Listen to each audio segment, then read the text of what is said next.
Sorry ass DJ.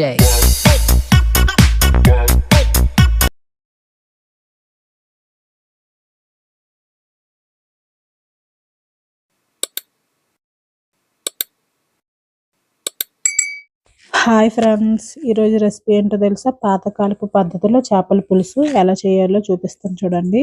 ముందుగా ఇవన్నీ cut చేసి పక్కన పెట్టుకోండి. చింతపండు, ఉల్లిపాయ ముక్కలు, టమాటీ ముక్కలు, పచ్చిమిరపకాయలు, వెల్లుల్లిపాయలు దంచుకొని పక్కన పెట్టుకోండి. ఏ ముక్కలు కావాలంటే అవి కట్ చేసి పెట్టుకోండి. స్టవ్ వెలిగించుకొని కడాయి పెట్టుకోండి. కడాయి వేడైన తర్వాత ఆయిల్ వేసుకోండి.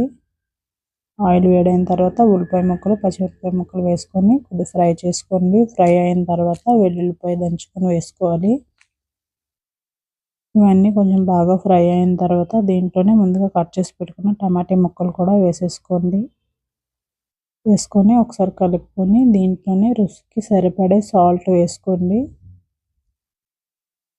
వేసుకొని ఒకసారి బాగా కలుపుకొని మూత పెట్టుకోండి. మూత పెట్టుకొని మగ్గనివ్వాలి. టమాటా బాగా మగ్గాలి. ఈ విధంగా బాగా మగ్గిన తర్వాత ఒకసారి కలుపుకొని దీంట్లోనే కొంచెం పసుపు, కొంచెం కారం, కొంచెం జీలకర్ర పొడి వేసుకోండి. వేసుకొని వీటన్నిటిని బాగా కలుపుకోండి. ఇవి కొద్దిగా ఫ్రై అవ్వాలి. మసాలాలన్నీ ఫ్రై అయిన తర్వాత ముందుగా కట్ చేసుకున్న ముక్కలు వేసుకోండి. వేసుకొని ఒకసారి బాగా కలుపుకోండి.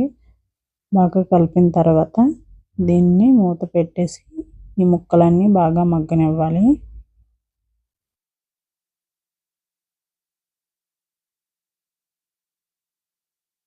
ఈ విధంగా బాగా మగ్గిన తర్వాత ఒకసారి కలుపుకోండి. కలుపుకొని దీంట్లోనే కొంచెం వాటర్ వేసుకోవాలి.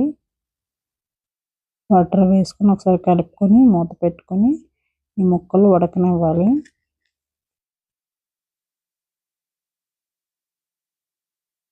ఈ విధంగా ఉడికిన తర్వాత ఒకసారి బాగా కలుపుకొని మరోసారి మూత పెట్టుకొని ఉడకనివ్వండి. ఇవి ఇప్పుడే 50% ఉడికిపోవాలి.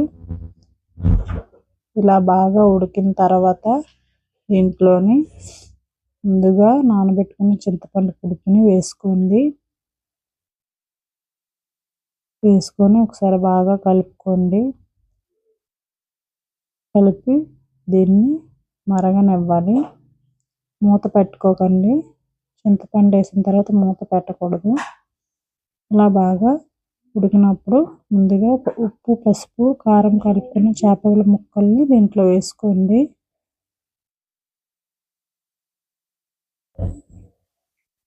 వేసుకోండి. ఇలా బాగా ఉడకనివ్వాలి. ఉడికిన తర్వాత కొంచెం గరం మసాలా వేసుకొని లాస్ట్కి కొద్దిగా కొత్తిమీర వేసుకొని ఇలా బాగా కలుపుకోండి. గంట పెట్టద్దు, చేప ముక్కలు ఇరిగిపోతాయి. ఇంతే, వేడి వేడి పాతకాలపు చేపల పులుసు రెడీ అయింది. వీడియో నచ్చితే లైక్ చేయండి. నా ఛానల్ని సబ్స్క్రైబ్ చేసుకోండి. మరో వీడియోతో మళ్ళీ కలుద్దాం.